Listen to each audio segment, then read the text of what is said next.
에 관하여 말씀을 나누려고 합니다. 여러분, 우리가 성령 충만해야 되는 이유가 뭘까요?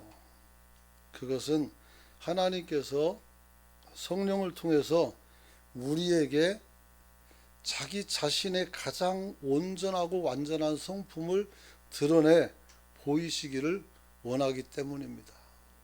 쉽게 말하면 하나님께서 우리에게 최고의 모습을 보여주고 우리는 그 모습을 목격하고 그 모습을 사람들에게 설명하고 이야기해서 온 세상 사람들이 하나님의 그 성품을 알기를 원한다는 것입니다. 그러면 무엇이 하나님의 가장 완전한 성품일까요? 그것은 거룩입니다. 여러분, 거룩은 하나님의 성품이 세 개가 있는데, 하나는 공의로운 성품이 있습니다. 또 하나는 무한한 사랑이 있습니다. 이 두 가지가 합해지면 거룩이 되는 겁니다. 그러므로 저와 여러분들도 어떻게 돼요? 공의롭고 그 다음에 우리가 사랑이 깊어지면 여러분들도 거룩해지는 줄로 믿으시기 바랍니다. 그래서 다른 사람보다 내가 더 고고한 것이 거룩한 것이 아니고, 내가 다른 사람보다 더 핸섬한 것이 거룩도 아니고, 내가 다른 사람보다 더 청결한 것이 거룩이 아니라 하나님의 법과 하나님의 마음을 가지고 사람을 사랑하는 사랑이 있으면 그것이 거룩인 줄로 믿으시기 바랍니다. 그래서 주님은 이 거룩을 우리에게 이렇게 말씀합니다. 레위기 11장 45절 보니까 나는 너희의 하나님이 되려고 너희를 애굽 땅에서 인도하여 낸 여호와라. 내가 거룩하니 너희도 거룩할지어다. 이 말을 베드로전서 1장 16절을 받아 써가지고 얘기합니다. 기록되었으되, 이 구약에 써있다는 얘기니까 이 말이, 거기서 보니까 내가 거룩하니 너희도 거룩할지어다 하셨느니라 이렇게 말했습니다. 그래서 우리는 어떻게 돼요? 거룩은 하나님이 가지고 있는 최고의 성품이지만 또 하나님께서 우리에게 허락하신 최고의 성품인 줄로 믿으시기 바랍니다. 그래서 여러분을 통해서 하나님의 거룩이 완전히 드러날 때 우리 교회는 거룩한 어떻게 돼? 교회가 되고, 우리 회는 거룩한 공회가 되는 것이며, 여러분들은 뭐가 돼요? 성도가 되는 것입니다. 할렐루야.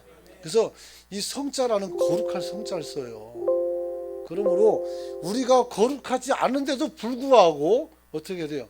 우리 성도라는 이름을 갖는 것은 부끄러운 거예요. 그래서 우리가 정의가 있어야 되고, 그 다음에 사람을 사랑하는 사랑이 없다면 우리는 거룩한 사람이 아닌 거예요. 그래서 그 거룩을 여러분이 이루어 나갈 수 있는 성도가 되시길 축원합니다. 하나님께서는 이 거룩을 위해서 자기 아들을 죽이시고 부활케 하셨으며 오늘 우리에게 어떻게 돼요? 성령을 보내주신다고 하셨어요. 그래서 주님께서 뭐라고 말씀했습니까? 요한복음 15장 26절을 보니까 너희에게 보낼 자 곧 보혜사 아버지께로부터 나오시는 진리의 영이 오실 때에 그가 나를 증언할 것이다 이렇게 말씀했어요. 그래서 보혜사 성령을 우리에게 보내주겠다 이렇게 약속하는 것입니다. 그러므로 우리도 공의와 사랑으로 거룩한 백성이 되어서 세상에 빛과 소금이 되는 삶을 살아가는 성도가 되어질 수 있는 줄 믿으시기 바랍니다. 그래서 나도 빛이 될 수 있는 거예요. 여러분도 빛이 될 수 있는 것이고, 이 얼마나 복된 얘기입니까? 그래서 예수님께서는 승천하시면서 제자들에게 두 마디 말씀했습니다. 첫째는 사도행전 1장 4절에 있는 말씀이에요. 한번 같이 읽어볼까요? 시작. 사도와 함께 모이사 그들에게 분부하여 이르시되 예루살렘을 떠나지 말고 내게서 들은 바 아버지의 약속하신 것을 기다리라. 아멘. 할렐루야. 아버지의 약속하신 것이 무엇일까요? 이미 이제 성자 예수를 통해서 우리가 구속의 은혜를 받았어요. 그러면 이것을 성취하기 위해서 하나님은 뭘 보내주시면 되겠어요? 성령을 보내주시는 거예요. 그래서 1장 8절을 보면 주님께서 이야기합니다. 같이 읽어봅시다. 시작. 오직 성령이 너희에게 임하시면 너희가 권능을 받고 예루살렘과 온 유대와 사마리아와 땅끝까지 이르러 내 증언이 되리라 하시니라. 할렐루야. 여러분, 그래서 성령이 충만하게 되고 성령이 이 땅에 오게 되면 우리는 어떻게 돼요? 예수를 죽인 그 군인들과 백부장들과 그리고 서기관들과 제사장들과 또 바리새인들, 이런 사람들을 두려워서 피해 다니는 것이 아니라 어떻게 한다 해서 너희가 성령이 뭐 권능을 받아서, 권능이 뭐 힘이에요. 힘을 받아요. 만약에 제가 대통령께 부름 받아가지고 임명장을 하나 받아보는 거예요. 어떤 임명장에 보니까 종교계를 이렇게 컨트롤할 수 있는 그런 임명장 하나 받아온단 말이에요. 그러면 어떻게 돼요? 모든 종단이 저만 쳐다보게 되는 거예요. 내 입에서 무슨 말이 떨어질까? 그리고 바짝 긴장하게 되겠죠. 이게 힘이에요. 하물며 사람이 주는 임명장도 그러할진데 하나님이 주시는 임명장은 얼마나 대단할까요? 우리가 이 땅에서뿐만 아니라 하늘나라에서도 우리의 언어가 힘이 있는 줄로 믿으시기 바랍니다. 그래서 주님이 베드로에게 말했어요. 땅에서 묶으면 하늘에서도 묶일 거고 하늘에서 풀면 땅에서도 풀린다 했어요. 땅에서도 풀면 하늘에서도 풀린다 했어요. 그러므로 우리가 이 땅에 살아갈 때 기도하는 이 권세가 얼마나 위대한지도 여러분들이 좀 알고 사시기를 축원합니다. 여러분, 오늘은 우리가 믿는 성령은, 오늘 말씀하고 있는 열매가 되는 우리 삶의 열매를 맺게 하는 성령은 어떤 성령이냐? 오순절 성령 사건을 통해서 나타나신 성령을 말하는 겁니다. 어떤 분들은 오순절 성령 사건이 계속 반복된다고 말씀하는데 그건 틀린 말이에요. 여러분이 이 땅에 출생한 건 한 번이잖아요. 대신은 뭘 기념해요? 생일을 기념하잖아요. 생일이 어떻게 돼요? 여러분의 출생을 말하는 건 아니잖아요. 성령이 이 땅에 어떻게 돼요? 오신 것은 오순절 성령 사건을 통해서 완전히 오시게 된 거예요. 그리고 우리는 어떻게 됩니까? 성령 충만함을 어떻게 우리가 하나님께 기도하여 받고 그 은혜와 권능을 사용하게 될 줄로 믿으시기 바랍니다. 여러분, 오늘 하나님께서는 왜 성령을 우리에게 보내주셨을까요? 그것은 천지를 만드신 하나님께서 우리 인류와 역사를 새롭게 창조하는 일을 이루시는데, 여러분의 내면 깊숙이 들어가셔서 여러분의 마음의 변화와 여러분의 인격의 변화와 삶의 변화를 통해서 하나님께서 세계 변혁을 일으키게 되는 줄로 믿으시기 바랍니다. 그런 거예요. 미국에서 한 대학 교회에서 대부흥운동이 일어나가지고 떠들썩해요. 왜 그랬습니까? 거기는 목사님도 그렇고 교인들도 그렇고 설교가 끝나는데 자신의 삶을 돌아보면서 회개를 하기 시작했어요. 집에 가지 않고. 누가 가라고 한 것도 가지 말라고 한 것도 아니에요.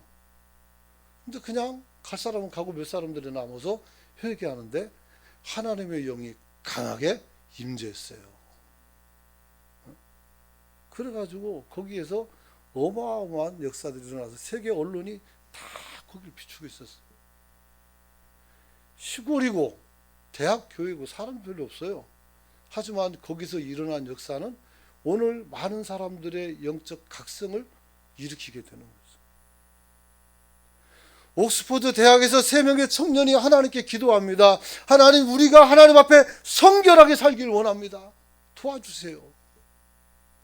하나님께서 그 안에 들어가서 그들의 마음을 만져줬어요. 그게 누구예요? 웨슬레예요. 웨슬레. 영국을 성결운동에서 변화시키고, 미국을 변화시키고, 우리나라를 변화시키고, 중국을 변화시켜서, 중국의 기독교인이 얼마나 있을 것 같습니까? 1억 명이 넘어요. 1억 1천만이라는 얘기 이번에 듣고 왔어요. 교회를 허물고 목회자를 가두고 그렇게 핍박을 하는데도 1억 이런 사람이 믿고 있단 말이에요. 어마어마한 숫자예요. 여러분. 그래서 사도 바울은 지난주에 말씀드린 것처럼 우리 몸이 하나님의 영이 거하는 성령이 거하는 성전이라고 말씀하고 있다고 했어요. 여러분. 그러면 이 성령께서는 우리 내면만 변화시키느냐? 그렇지 않아요. 우리 내면이 변화되면 하나님께서는 우리에게 외향성을 가지고 밖으로 나가게 허락하신 줄로 믿으시기 바랍니다. 그래서 많은 사람들에게 어떻게 됩니까? 세계에 있는 많은 사람들에게 우리가 가진 은혜와 우리가 가진 능력들을 보여주며 오늘 그들에게 어떻게 돼요? 성령이 들어가고 또 그들도 우리와 같은 은혜 속에 서게 하시는 역사를 일으키는 줄 믿으시기 바랍니다. 이게 전도예요.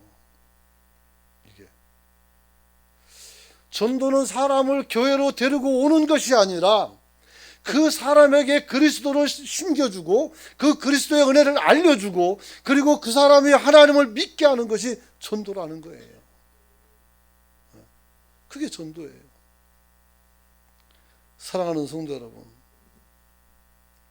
만약 성령이 우리 안에 들어오신다면 하나님께서는 우리로 하여금 내 속에 잠재져야 되는 무한한 능력을 활용하시고 사용하실 것이고, 그러면 우리가 생각하지도 못한 어마어마한 일들을 하나님이 하시는 줄로 믿으시기 바랍니다. 그런 거예요. 오늘 저와 여러분들도 주님이 쓰시면 어떻게 돼요? 세계적인 인물이 될 수가 있는 겁니다. 여러분이 복된 것으로 세계적인 인물이 될 수 있기를 축원합니다. 그러면 오순절 성령 사건은 어떤 것이었을까? 첫 번째 보면 방언을 시작합니다. 그래서 자기가 각 세계에서 모여들었는데 자기 말로 어떻게 돼요? 사도들이 말하는 것을 듣게 됐어요. 그래서 방언의 첫째 목적은 뭐냐면 나는 내 말로 하지만 사람들이 그 말을 다 알아듣게 되는 거였어요. 같은 우리나라 한국말로 말해도 못 알아들어가지고 맹한 표정을 짓고 있는 사람도 있는데, 그렇잖아요. 외국어로 막 얘기하는데 그게 다 들린단 말이에요. 이게 하나님의 성령의 역사의 첫 번째였어요. 이게 도대체 왜 첫 번째 나와야 될까요? 원래 인류는 한 언어였어요. 구음이 하나고 언어가 하나라겠어요. 입에서 나온 소리가 같았다는 얘기예요. 근데 바벨탑을 쌓고 하나님을 거절하자 하나님께서 그들의 언어를 흩었단 말이에요. 그것이 회복이 뭐라고요? 성령 충만이었어요. 할렐루야. 그런 거예요. 그렇기 때문에 자기들의 말로 알아듣고 깜짝 놀라는 거예요. 이게 웬일이냐. 에? 나는 일본에 와서 일본 말밖에 못하는데 이 소리가 들리네. 이렇게 말하는 거죠. 여러분, 또 이 성령이 충만할 때 오늘 많은 사람들이 회개해서 돌아오는 역사가 나타났어요. 할렐루야. 성령을 받은 자가 말을 했을 때 성령을 받지 못한 자들이 어떻게 돼요? 양심의 가책을 느끼고 돌아와 하나님 앞에 엎드렸단 말이에요. 몇 명이? 3,000명. 그 다음에 가니까 5,000명이 돌아왔어요. 이게 성령 충만한 역사예요. 성령 충만해가지고 여러분들이 높아지고 여러분들이 지위가 높아지고 사람들에게 존경받고, 그게 아니에요. 성령은 어떻게 오직 하나님만 영화롭게 하는 것인 줄로 믿으시기 바랍니다. 그런 거예요. 그래서 중이 연불에는 관심 없고 제밥에 관심 있으면 안 된다 하겠어요. 똑같아요. 우리도 하나님의 영인 성령을 받아서 어떻게 돼요? 하나님을 영화롭게 해야 되는 것이지 내가 영화로워서는 안 되는 거예요. 그러므로 여러분이 지혜롭게 살아가는 성도가 되시길 축원합니다. 뿐만 아니라 두려움 속에 떨었던 제자들이 담대하게 되어서 어느 곳에 가든지 담대하게 예수 그리스도를 이야기할 수가 있었다는 거예요. 여기서 담대하게 말하는 것과 그 다음에 사람들에게 폐를 끼치는 것은 다른 거예요. 담대하게 말하는 것은 어떻게 자기를 극복하는 거예요. 저 사람들이 나를 핍박하고 저 사람들이 나를 억압하고 내가 누군지 알고 아무도 들을 것 같지 않지만도 어떻게 돼요? 기회가 됐을 때 나가서 전하는 게 담력이에요. 민폐는 뭘까요? 예수를 전하는데 어떻게 돼요? 사람들을 불쾌하게 하는 행동들이에요. 왜 그 좋은 복음을 전하는데 사람들을 불쾌하게 만듭니까? 특별한 은사가 있는 것 같아요. 좋은 걸로 나쁜 걸로 만드는. 중요한 것은 내 욕심으로 하는 것이 아니라 하나님의 이끄심의 순종으로 따라갈 수 있는 성도가 되시길 축원합니다. 이게 중요한 거예요. 여러분, 하나님께서는 우리를 인도하시는데 어떻게 인도하십니까? 오늘 성령의 9가지 열매를 맺도록 하나님이 우리를 인도하셔요. 이 9가지 열매를 다 맺으면 2가지를 충족해요. 하나님의 공의를 충족하게 하고 하나님이 우리에게 주신 사랑을 충족하게 해요. 그러면 어떻게 돼요? 여러분도 거룩하게 되는 거예요. 그러므로 이 성령의 열매가 필요한 거예요. 여러분. 그래서 저는 오늘 이 말씀을 통해서 하나님께서 어떻게 우리로 하여금 이런 9가지 성령의 열매를 맺도록 도와주는가를 나누기 원해요. 원고는 굉장히 많지만 시간이 촉박하니 짧게만 여러분에게 말씀을 드리려고 그래요. 첫 번째는 바로 뭐냐면 한번 따라서 합시다. 하나님의 말씀을 기억하게 하신다. 하나님의 말씀을 기억하게 하셔요. 여러분, 우리 삶 속에서 필요로 하는 것은 하나님께서 이미 다 말씀하셨습니다.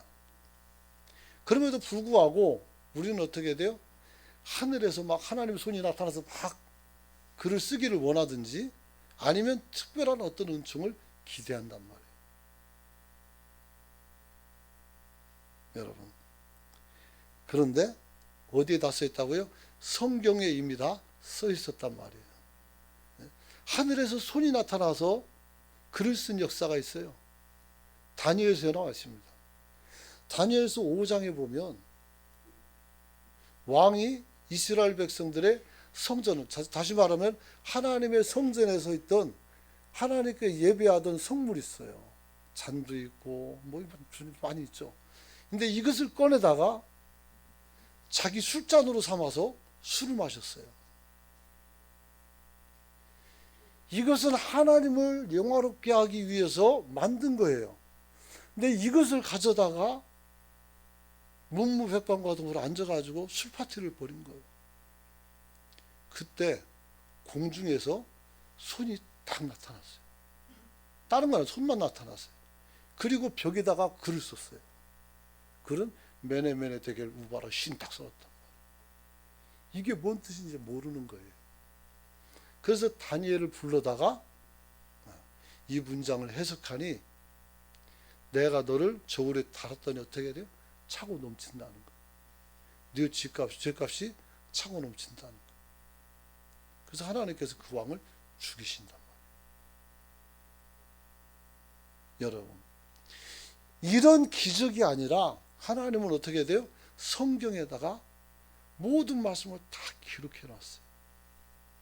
그래서 누가복음 16장에 보면 부자가 자기 집 앞에서 거지가 하나 있었는데 그 나사로라는 사람인데 이 사람을 돌보지 않았어요. 그 나사로가 죽었고 부자도 죽었단 말이에요.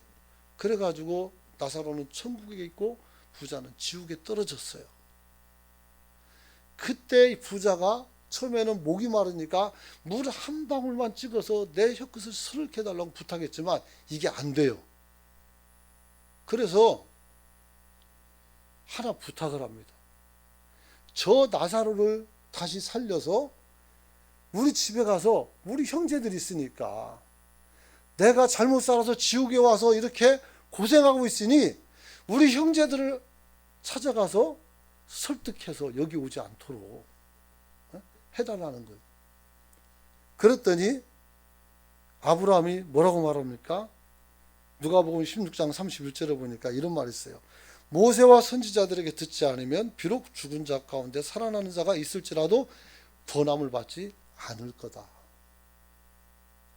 어떤 기적이나 어떤 능력이 있으면 우리는 그때는 관심이 가요. 하지만 그것이 매일같이 반복되면 어떻게 돼요? 일상이 돼가지고 더 이상 기적이 아니에요. 어떻게 40년 동안 하늘에서 만나가 내리고 새떼가 항상 내 허리 높이 날아가서 메추라기지만 이걸 잡아서 먹을 수 있는 날들이 매일같이 반복된다면 처음엔 그게 기적이죠. 하지만 나중 보니까 일상이 되는 거예요. 거기에 감사가 있겠어요? 없는 거예요. 죽었다 살아나서 많은 사람들이 이야기한다 해도 결국 안 믿을 사람은 안 믿는 거예요. 그러므로 여러분은 성경을 펼치시기 축원합니다. 여러분, 성경은 유효 기간이 없습니다. 성경은 또한 성반에 올려놓는 장식품도 아닙니다. 성경은 살아있는 하나님의 말씀을 기록한 책인 줄로 믿으시기 바랍니다. 그래서 세상에는 모든 석학들이 이야기하기를 성경을 제일 먼저 읽어보라고 권면하는 거예요. 목사들이 권면하는 게 아니고. 아셨습니까? 그래서 이지성이라는 사람이 그 책을 썼는데 거기서 우리에게 이렇게 인문구전을 읽을 것을 막 소개하면서 해놨단 말이에요. 근데 거기서 그 말이 나와요. 왜 성경은 안 써놨냐니까 성경은 당연히 읽어야 될 책이기 때문에 뺐다고 했어요. 교회 안 다니는 사람들도 성경을 읽어요. 심지어는 스님도 읽고 있더라고요.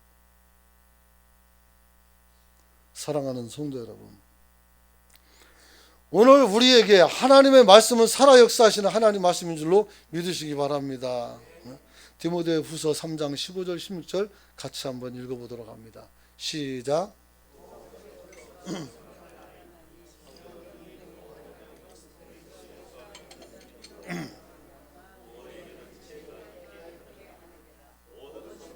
하나님의 감동으로 된 것으로 교훈과 책망과 바르게 함과 의로 교육하기에 유익하니.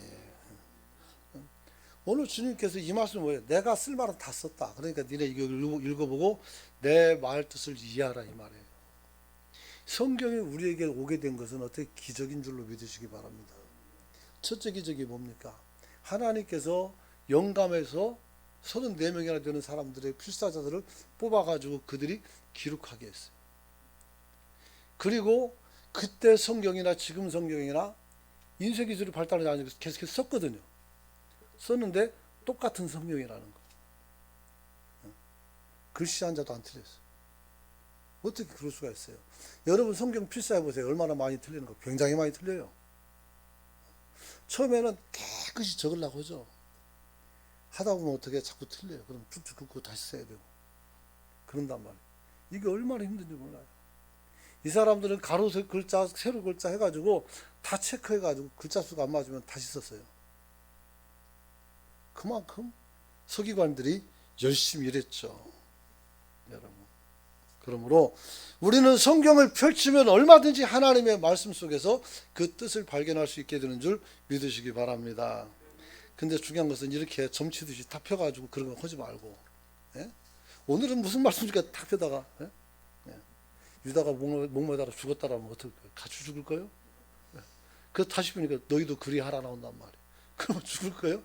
아니잖아요. 그렇게 하면 안 되고 여러분이 차근차근 이렇게 새끼별로 읽다 보면 하나님이 주신 은혜가 클 줄로 믿으시기 바랍니다. 근데 문제가 있어요. 우리가 아무리 성경을 읽어도 어떻게 돼요? 우리 머리가 나쁜 것은 아닌데 읽었던 것을 다 잊어버린다. 망각한다는 것이죠. 미국 공군에서 실험했는데 사람이 읽고 들은 것을 얼만큼 기억하냐. 72시간 지나고 측정했더니 95에서 95%가 다 잊어버렸다. 다시 말하면 수요일쯤 되면 여러분도 오늘 설교 다 잊어버린다는 거예요. 그럼 제가 다음 달에 또 해도 여러분은 모를 수도 있어요. 알죠? 왜? 이제 들은 게 기억나니까. 한 3년 지나면 아무도 모를 수도 있어요. 그래서 저는 신날 수 있어요. 신나진 않아요, 사실은. 여러분, 이 말은 목회자들에게 굉장히 힘이 빠지게 만드는 통계 중에 하나죠. 그래서 여러분들이 어떻게 돼요? 가급적이면 설교를 필사하는 것도 좋습니다. 할렐루야. 그래서 같은 설교를 몇 년 있다 또 여러분들 혹시 듣게 된다면 이렇게 관점이 또 바뀌었구나 하는 것을 느낄 수가 있어요. 성령에 대해서도 한 가지만 말하는 줄 압니까? 내가 은퇴할 때까지 설교해도 다양한 많은 방편에서 어떻게 주제를 가지고 설교할 게 수두룩해요. 그래서 여러분들이 조그만 노트라도 가져다가 여러분들이 적으면 좋다 이렇게 말씀을 드릴 수가 있습니다. 여러분, 그런데 하나님께서 우리의 그런 모습을 보시고 장치를 해주셨어요. 요한복음 14장 26절 가서 한번 읽어봅니다. 시작. 보혜사 곧 아버지께서 내 이름으로 보내실 성령 그가 너희에게 모든 것을 가르치고 내가 너희에게 말한 모든 것을 생각나게 하리라. 할렐루야. 여기에 은혜인 거예요. 여기에.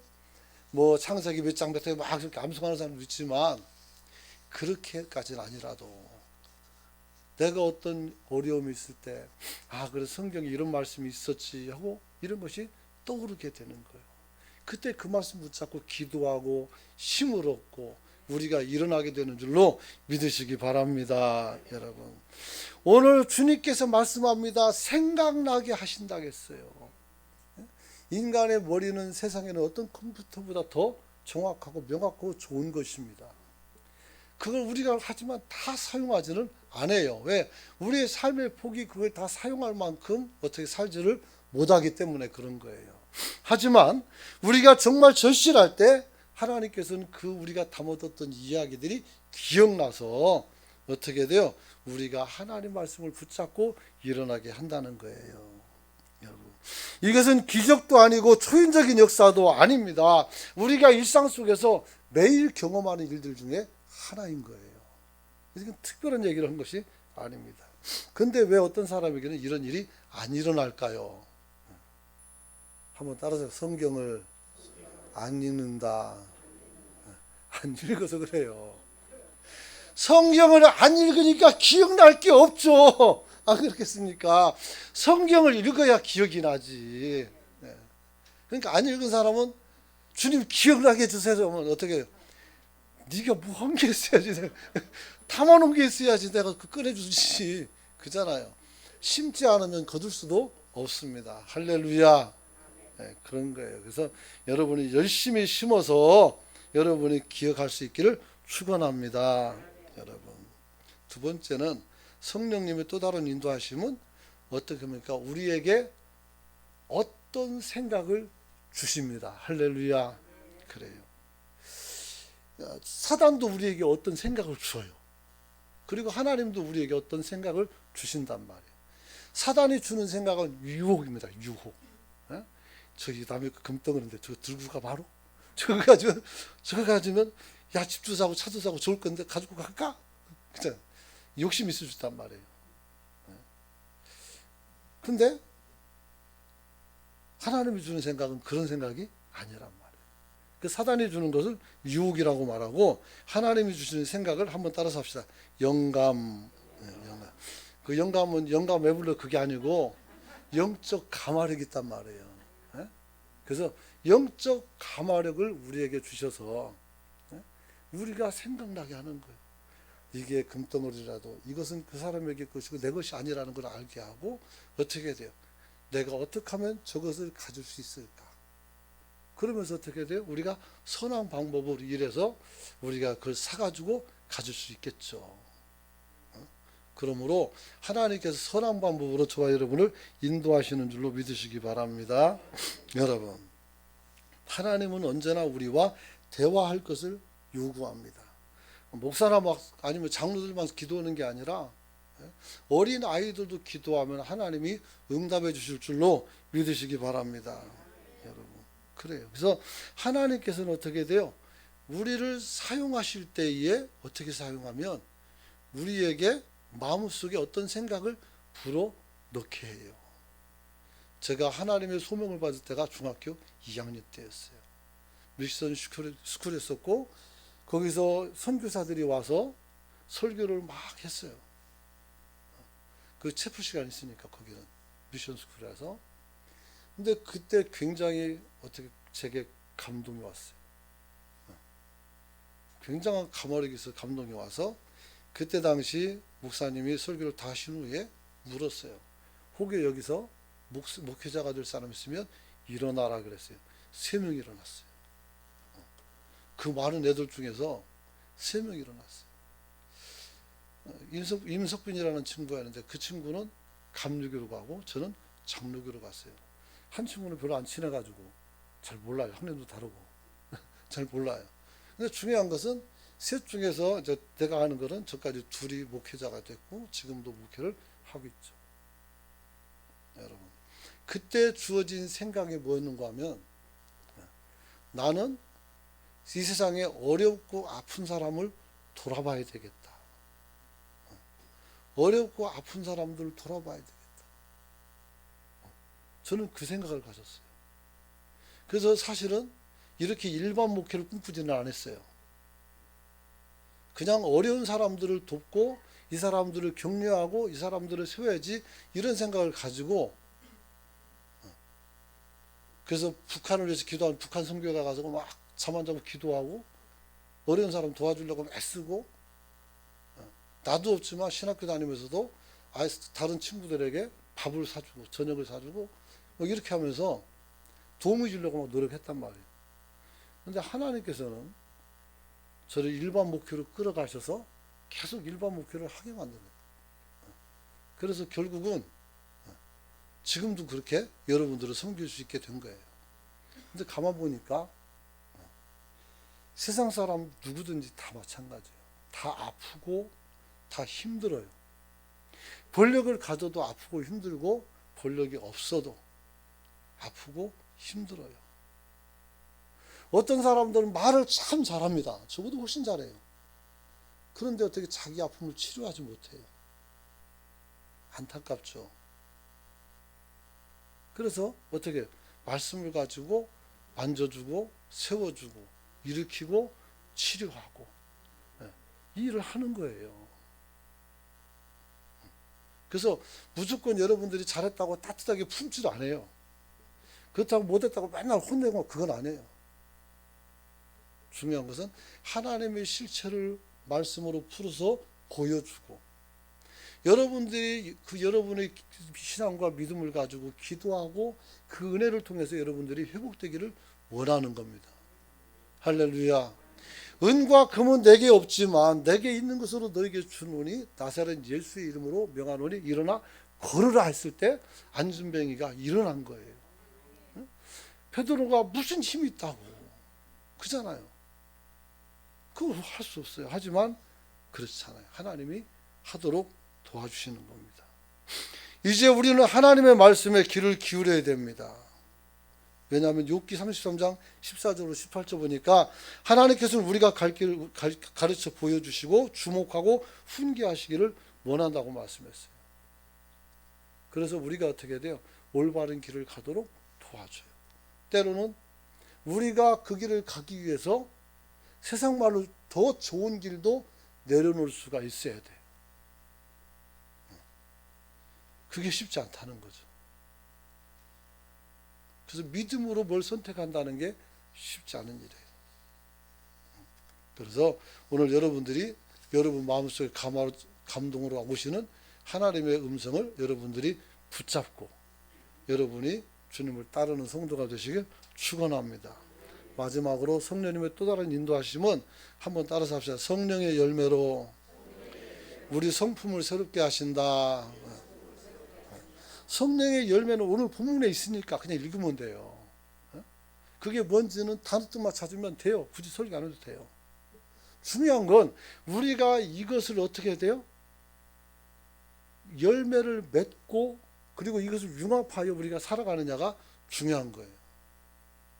구슬이 소머리라도 깨어야 보배인 것처럼 우리에게 많은 은혜가 있고 은사가 있고 능력이 있더라도 이것을 딱 관통하는 믿음이 없다면 아무 의미가 없는 거예요. 아무 의미가 없는 거예요. 그러므로 저와 여러분들이 참 믿음을 가지고 주의 인도하심과 하나님 주신 은혜를 여러분들이 누릴 수 있기를 축원합니다. 그래서 성령께서 어떻게 우리 성품을 새롭게 하는 첫 번째 뭐냐면 복음이 무엇인지를 알게 돼요. 복음이 뭐예요? 복음이 복된 소식 아니겠습니까? 그러나 베드로전서 1장 22절 보면 너희가 진리를 순종함으로 너희 영혼을 깨끗하게 하여 거짓 없이 형제 사랑하기에 이르렀으니 마음으로 뜨겁게 피차 서로 사랑하라. 이런 말씀이 나와요. 진리에 순종해서 영혼이 깨끗해지면 공의죠. 거칠 것 없이 형제를 사랑하는 거 사랑 아니겠습니까? 그러면 그것 때문에 거룩해지는 거예요. 거칠 것이 없어요. 하나님이 그들을 막질 않아요. 여러분. 그래서 오늘 우리를 하나님께서 거룩한 사람이 되도록 만들어가는 모든 말씀이 다 복음인 줄로 믿으시기 바랍니다. 그 성경 설교가 다 복음인 거예요. 그렇기 때문에. 뭐 한 시간 동안 여러분 인생을 어떻게 다 설교할 수 있겠습니까? 그건 안 되죠. 그래서 조금씩 해가지고 매주마다 이렇게 말씀이 나가는 거죠. 사랑하는 성도 여러분. 하지만 이 복음은 어떻게 됩니까? 모든 사람들에게 공개된 것은 아니라는 겁니다. 마태복음 13장 보면 11절에 보니까 천국의 비밀을 아는 것이 너에게는 허락되었으나 저희에게는 안 되었다 이렇게 말씀합니다. 하지만 이 복음은 천하 만민에게 전파되어야 된다는 당위성을 갖고 있어요. 이 말이 안 맞잖아요.